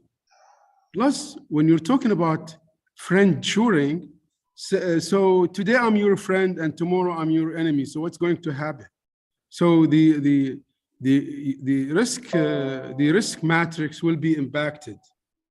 You know, as you know, the basic issue for any good economic policy is to be stable to the extent possible. Now, to answer the questions of the great questions of the students, you know, what's going on, the first question, what's going on regarding oil, it really depends what you're reading. So it has the issue, the decision was an OPEC plus. It was agreed upon by all members of the OPEC plus. It was an economic resolution more than anything else, based on the you know, balancing the oil market, because as you can see, the global GDP is just going in the other direction. Every other global organization like the World Bank, the IMF, as well as major global banks, Goldman Sachs, and so on and so forth, talking about a recession. Look at the performance of the USA economy, the situation in Europe where you are at right now, and with China, you know, they were celebrating 2 days back when they achieved 4% for this quarter or the past quarter. So all that will, you know, at the end of the day, it's supply and demand more than anything else. The relation between the two countries, United States and Saudi Arabia, is strategic and will stay strategic. You know, if in the best interest of the two countries, for it to be revised, that's always welcomed. So it will be maybe healthier, stronger, but this is all what I have to say to that question.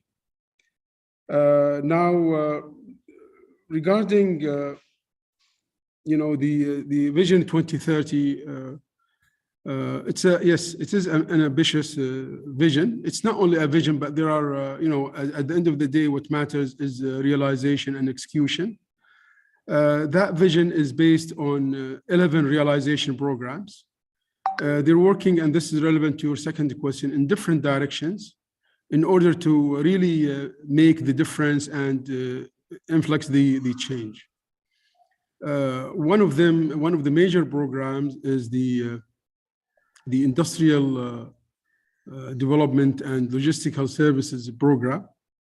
It is relevant to the supply chain, our topic, as well as to diversification relevant to the non-oil manufacturing at different. So you have their petrochemicals as well as you know, industries that are not so much dependent on natural resources.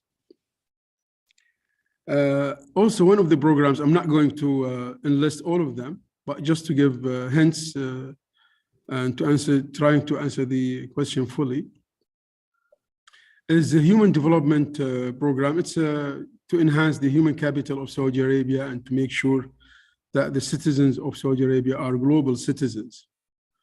This is very ambitious. And as I mentioned, investment is always important. So key to that vision is the National Investment Strategy. with number of initiatives, 40 plus initiatives. One of them is the supply chain initiative that I've mentioned. It is very demanding, but we feel being here at the center, not far away from the Mediterranean, not far away from the Horn of Africa, not far away from Asia, major economies there, in particular, say India, and a bit further, China. There is vacuum, and there is a role that can be played by Saudi Arabia, in collaboration with others, of course. Very quickly, by the way, to talk about the crypto, the question on crypto, what I feel, and this will support what my premise that I mentioned during my interjection, it is not a crypto per se, it's blockchain. And as you know, when you're talking about blockchain, you are talking about distribution at the heart of it. So you have smart contracts, you have distributed finance, DFI, and so on and so forth. So it seems to me that the trajectory is blockchain technologies. It will serve distribution, and by all means, it will help to have a network, very well interconnected global supply chain system. Thank you very much. Thank you. Professor, you want Okay, so I will take first the question on industrial policy. So the case of climate change generally, the green transition or problems related to the green transition is in a sense a textbook case for industrial policy. And I will explain why. So you have a traditional, let's go, polluting technology, and then you have something that may be a green technology. But in these technological trajectories, there is typically what is maybe called learning by doing. So before you get to something that is viable economically, you have to try and experiment, and so you gain experience. Now, in this situation, companies alone, it's not obvious that they're going to jump on the new trajectory until this new trajectory has not been developed enough. So this is, if you want, the textbook case. So you have two parallel trajectories, and it's not simply you have to some way redirect one of the two. You really have to jump on a different path. And in that case, since the learning that happens in the industry goes to the benefit of all those who later will come into the industry, there is an incentive not to invest enough. Not to try hard enough if you are among the first. And sometimes you don't even start, because at the beginning it is very, very non-profitable. So that's the reason why we have this idea that you have to give strong incentives. And these strong incentives could be direct subsidies, or as it is happening in Europe, you set deadlines for certain polluting goods to be taken out of the market. So now these days, it seems yesterday has been decided that Europe will dispense with anything that uses oil or gas or for traction, so essentially cars, polluting cars by 2035. So this is very strong incentive, so you don't need subsidies there. At some point, it is prohibition, so you have to find a way.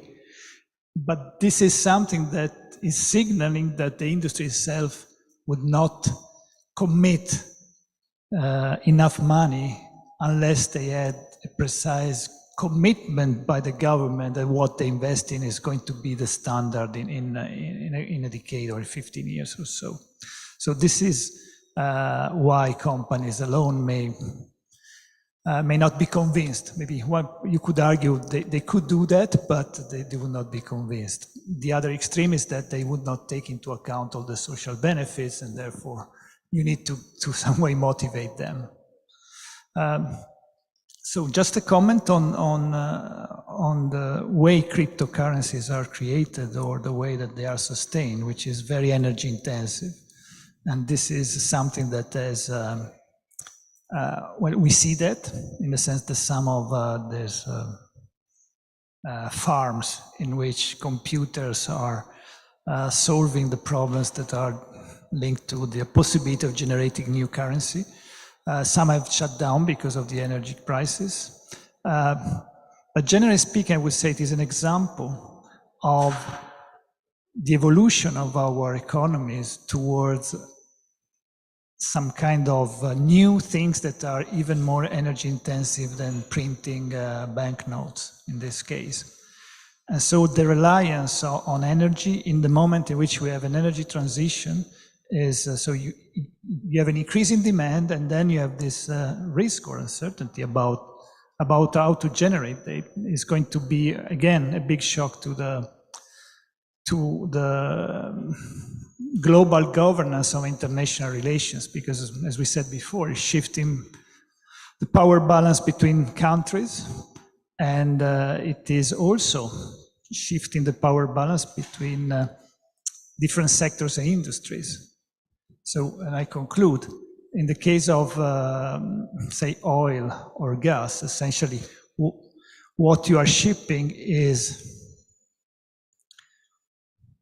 the raw materials, in the sense of oil also, or materials. We have an expert that is listening to us, but essentially you ship oil and then this is transformed in something you can use.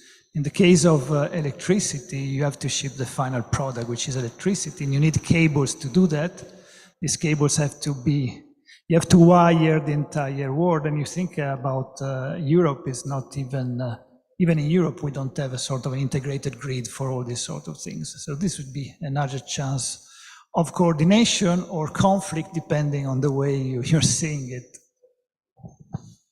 Roberto, you want to pick up some from the questions of our public? Very quickly, just a couple. One, just comment on this one to follow up. The crypto example is great because it reminds me of the fact that there's a lot of talk about reshoring, especially the, let's say, the manufacturing side of things, especially in this country. I mean, Italy and the EU in general, but I think Italy more than elsewhere. There's this idea that we have to go back to a tradition of manufacturing, you know, making things. But there's a problem with this, is that there's only a number of things you can actually be interested in. At some point, you will have all of them and more than enough, like cars being one example. But it's exactly the opposite with things like crypto, because these are, to some extent, non-physical things. Let's say services more general. There will be an endless demand for services, endless. And this is one idea that's behind, for example, some of the geniuses of marketing, like Steve Jobs, you know, who kept saying, I don't care about what the consumers wants. He or she still doesn't know. I will create the need. I will create the market that still doesn't exist. Why? Because the idea behind it was an endless potential demand for something that's not necessarily physical, okay? Especially for something that's not physical or something that's not been invented yet, okay? So that's another issue with that crypto, I think, it goes in that direction. And that's why it escapes a little bit our categories, even understanding what it means. Because the currency is a very political concept. It doesn't really exist unless you believe in it. You know, the fact that the government guarantees that there's a value in that piece of paper or in your credit card, doesn't matter. Still something that doesn't have a real inherent value. The cryptos are something even more crazy if you think about it. So that's one general comment. On the fact that there's so many questions on the Indo-Pacific, let's say, to use the American expression, Indo-Pacific, is very interesting, I think, especially from a European perspective. We should get used to that more than we have so far. On just one word on the Saudi example that we've heard. I think it's fascinating because it reminds us that the Saudi case and other cases of countries that have been very reliant on exporting fossil fuels, that the green transition is extremely different if you look at it from different perspectives. It's extremely different. And so we'll have to make sure that there's some sort of consensus on how to manage the transition from all different sides. We cannot simply forget about the countries that we've been reliant on and just, you know, they'll do whatever they wish. We really don't care. because we will have to, deal with them one way or another. And of course, Saudi is the bigger in that region, but there's many others that should be of interest to, especially to us as Europeans. Think Algeria, Libya, Iraq. So it's big cases that we have to think about. And last point on the green transition and whether it's more the government policies or the companies' behavior that will affect the final outcome. I think it's actually there's a triangle there. It's the regulations, let's say government intervention or industrial policy, whatever that will be. Then there's companies, but there's also consumers. I mean, if I think about what happens in this country with electric vehicles, electric cars, is that so far consumers have said what they think. They're doing what they think is best. And it's not ready yet. The system is not ready. They're not buying enough electrical cars because the system is not ready for the consumer. Of course, this will change because the regulations can push in a certain direction or pull and push. The companies are thinking ahead. They're trying to see, to see the future, because I want to be there before my competitor as a company, but then ultimately it's the consumers, because they're making their choices on the basis of both what the companies are offering and what the regulations are telling me in terms of incentives and, let's say, prices ultimately. But not only prices, also convenience. I mean, it's not only the price of a car, but it's how convenient is it vis-a-vis whatever. Taking a metro or taking a bus, walking, whatever. So that's another component, I think, of the picture. I mean, globalization ultimately and the supply chains were also created by the consumers in a way. Without the consumers, you wouldn't have the final end of the supply chain, which is, suppliers and ultimately buyers. Someone will have to buy these things and pay for them, things or services. Thanks. Thank you. So, Ambassador, the last word is yours because you have specific questions. I do. On Indo-Pacific and on New Zealand. Yeah, as well. so maybe I'll start with the New Zealand question first. And thank you for your kind words about New Zealand and also about the horrible terrorist attack that happened in New Zealand in 2019. It was a real shock for us. I mean, we think of ourselves as a peaceful country. We think of ourselves as a country with strong social cohesion. And the fact that something like this was possible in New Zealand was really shocking. I should note, the person who carried out this particular attack was not a New Zealander.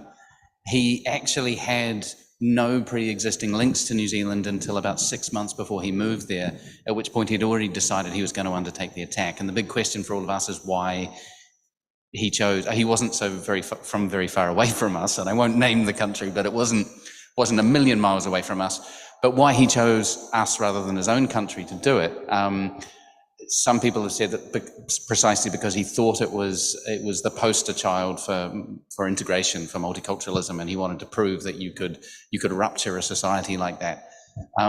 Whatever the reasons are, it was a shock. And first of all, I'm really proud of the way that we responded to it. I mean, the Prime Minister, I think, did a great job of showing empathy for making sure that the victims were placed at the centre of the discussion and that their needs and their sense of security was first and foremost. But at every level of society, we have a criminal gang in New Zealand called the Mongrel Mob. It's a violent criminal gang. And the Friday after the mosque attacks, they turned up to mosques all around the country and stood with their backs to the mosques and their arms folded facing outwards to make the worshippers feel safe.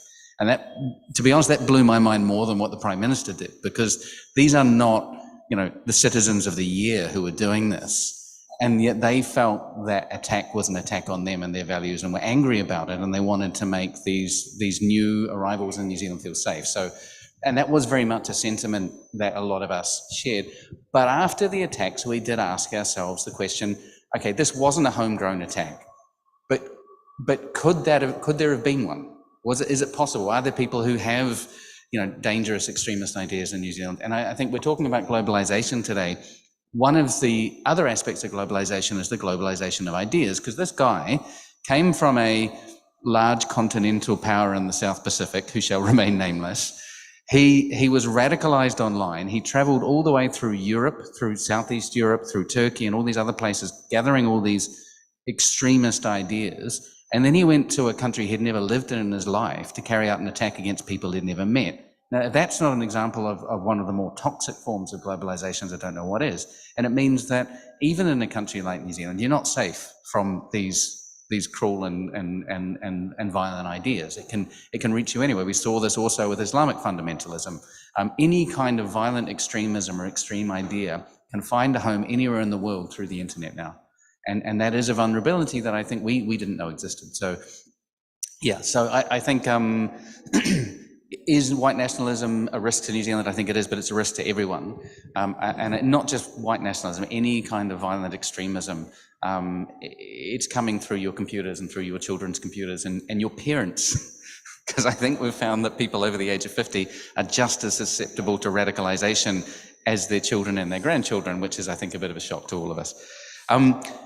On the question, maybe just to say something about the question about decoupling of US and China and whether it's convenient. I think the very easy answer to that is absolutely not. As Professor Octaviano has made clear, it would come at an enormous cost for both parties and for the whole world. The global economy would be devastated by this, at least in the short term. It would really pick apart almost every supply chain that's worth thinking about. So it's not an easy thing to do. And I think it's probably worth saying at this stage that, I don't know if anyone studies Lenin anymore. It's like Vladimir Ilyich, not John. But he once said that politics is concentrated economics, right? Trade is kind of concentrated geopolitics at the moment. And I think when globalization started, there was a political driver for it as well. And that driver was the more you integrate countries, particularly countries in transition that are coming away from authoritarianism towards market economies, towards open societies, the more that you integrate countries that are potential enemies into your economic activity, the less likely you are to go to war because it would be too expensive. It would just make no sense for anyone. And I think objectively that's true. But if you want to know why people all around the world, including me, were incredibly shocked by the invasion of Ukraine, it's because if you applied that logic to the invasion of Ukraine, it would never have happened. And none of us could quite believe that a country would take the risk of basically permanently, or at least for a generation, losing its main market for gas and everything for the sake of some territory or influence in a neighboring country when there was no clear and present danger. No one would have believed it was possible. Even when we saw the tanks at the border, it didn't seem rational. And I think the shock about Ukraine is not just what's happening in Ukraine, but it's shown us that our assumptions are wrong about what is and isn't possible and what choices people will and won't make. And in an authoritarian nationalist government, you can't presume that the rationality will be the same. Not that it's not rational, but that the rationality is not the same. What you prioritize is not necessarily steady, stable economic growth, but national prestige or whatever it was that motivated it. And this is the big concern with China and the US. It makes no sense for anyone for China and the US to go to war. Like, it would be a disaster for literally everyone, and it could end civilization as we know it, but it would certainly devastate the global economy. But what we've seen in Ukraine is, just because it's crazy doesn't mean it can't happen. Just because it's incredibly damaging to the people who are taking that decision doesn't mean that people won't make that decision. And crises have their own internal logic, that once it gets out of control, it's very hard to pull back. And we're already sort of partly in that spiral with the US and China, where the levels of trust that used to be there, maybe not trust, but the levels of comfort that used to be there are just gone. And people are taking actions that provoke another reaction.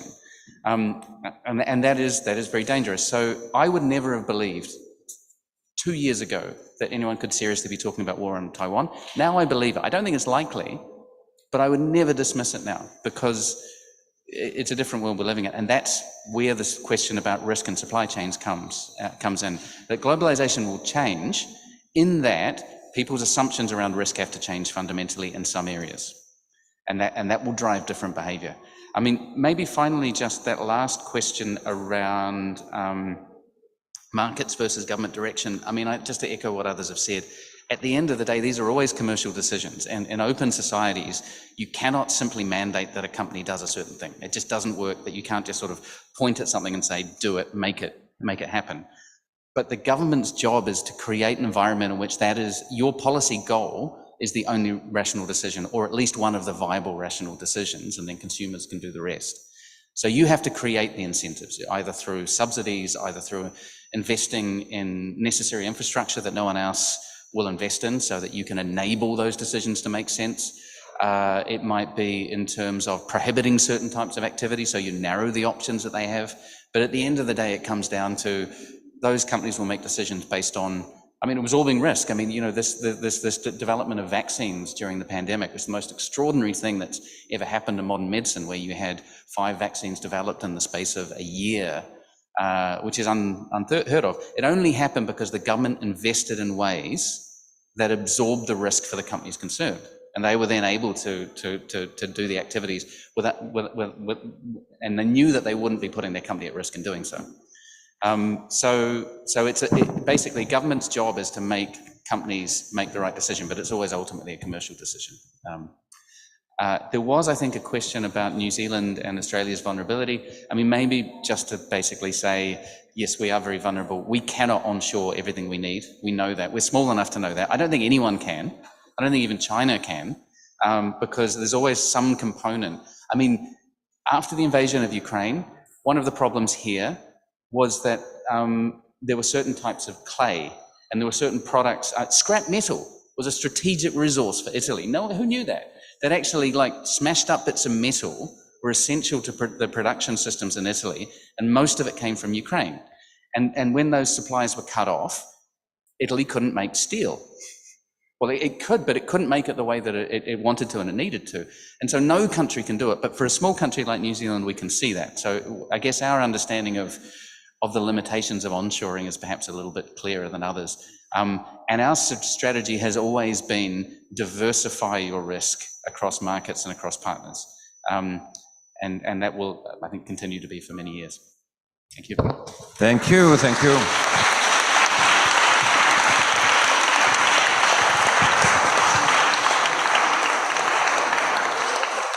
So unfortunately our time is over, but we did our best to answer all of your questions and to present a very complex topic. Many thanks to you, to the speakers, and to the organizers. Thanks a lot.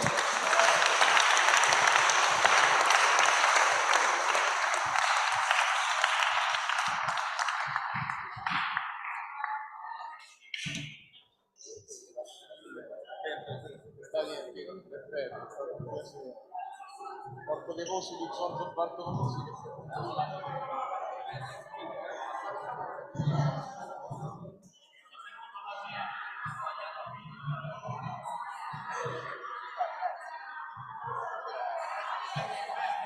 È stato un piacere.